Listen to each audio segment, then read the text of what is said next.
महाराजा Sayajirao university की ओर से विवेकाहार food management seminar का आयोजन करवाया गया था।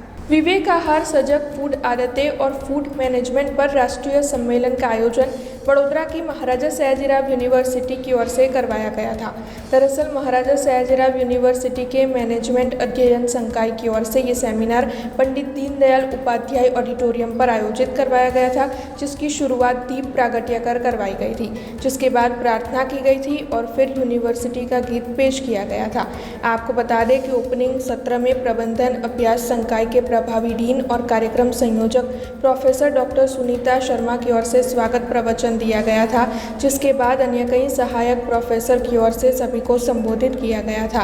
इस दौरान राष्ट्रीय अध्यक्ष डॉक्टर जयेंद्र सिंह, सरदार पटेल यूनिवर्सिटी के कुलपति डॉक्टर निरंजन बी पटेल और साथ ही गुरु गोविंद यूनिवर्सिटी गोधरा के कुलपति प्रोफेसर प्रताप सिंह चौहान भी सम्मानित अतिथि के तौर पर मौजूद रहे थे। तो वही मुख्य अतिथि शिक्षा संस्कृति उत्थान नई दिल्ली के राष्ट्रीय सचिव डॉक्टर अतुल रूमरी की मौजूदगी दर्ज की गई थी।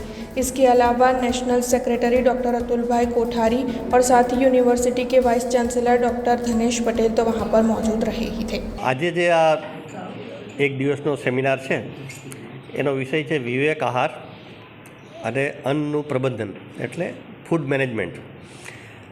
તો આ બંને વિષય એક સાથે જોડાયેલા જ છે। મૂળ વાત એ છે કે જે આજે આપણે દેશમાં જે બીમારીઓ ફેલી રહી છે એમાં એક સર્વેનો રિપોર્ટ છે કે 56% બીમારીઓ ખાનપાનને કારણે થાય છે। તો આ ખાનપાનના કારણે આટલી બધી બીમારીઓ એના કારણે લોકોની પરેશાની અને દેશને પણ બહુ મોટું નુકસાન થાય એના કારણે। તો એ દૃષ્ટિકોણથી એક વિચાર કરી અને આ કાર્યક્રમનું આયોજન કરવામાં આવેલું છે। પહેલો શબ્દ છે વિવેક આહાર। એટલે વિવેક એટલે શું શું સાચું છે ને શું ખોટું છે, શું ખરાબ છે ને શું સારું છે, એની સમજ વિકસિત થવી એટલે એ વિવેક છે। તો ખાનપાનના સંદર્ભમાં આજે આપણે ત્યાં વિવેક નથી રહ્યો।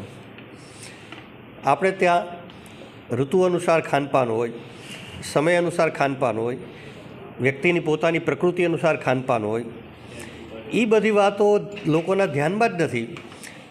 એટલે તમે ખાઓ એ હું ખાઉં તો એ ન ચાલે। મારી પ્રકૃતિને શું અનુકૂળ છે એ જ્યારે વિચાર કરવો પડે।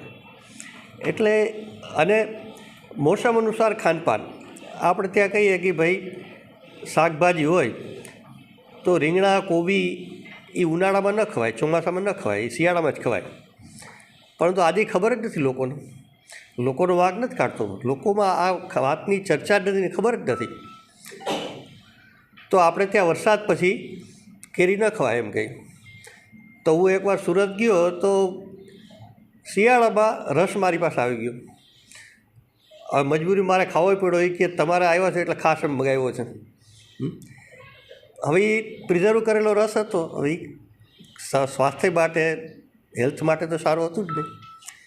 તો આ પ્રકારની જે ખાનપાનની ગેરસમજ લોકોમાં છે એ સમજ સારી રીતે વિકાસ થાય। માન્ય શ્રી અતુલભાઈ કોઠારીજીએ જે પ્રમાણે જણાવ્યું એ પ્રમાણે વિવેક આહાર અને ત્યાર પછી ફૂડ મેનેજમેન્ટ જે આજના સમયમાં ઘણું જરૂરી છે અને એ સંદર્ભે અમારે ત્યાં લંચ પહેલાં 3 વક્તા રાખ્યા છે, ત્યાર પછીના 3 વક્તા રાખ્યા છે। પહેલાં 2 ટેકનિકલ સેશન છે, પ્રેઝન્ટેશન છે, અને પછી પણ ટેકનિકલ સેશન અને પ્રેઝન્ટેશન છે। આ કોન્ફરન્સ આ સેમિનારમાં ઘણા બધા વિદ્વાન લોકો આવ્યા છે। તદુપરાંત અમારા સરદાર પટેલ યુનિવર્સિટીના વાઇસ ચાન્સલર નિરંજનભાઈ પટેલ, ગોધરા યુનિવર્સિટીના વાઇસ ચાન્સલર પ્રતાપસિંહ ચૌહાણ સાહેબ પણ આવ્યા છે। એમના માર્ગદર્શન હેઠળ વડોદરા યુનિવર્સિટી આ બાબતે સજાગ અને પ્રયત્નો કરી રહી છે અને ઘણું સારું કરવા માટે અમે ઈચ્છીએ છીએ કે આજની પેઢી કેવી રીતે આગળ વધે, સારો ખોરાક, સારું આહાર, એમનું સ્વાસ્થ્ય અને मैनेजमेंट बाबते।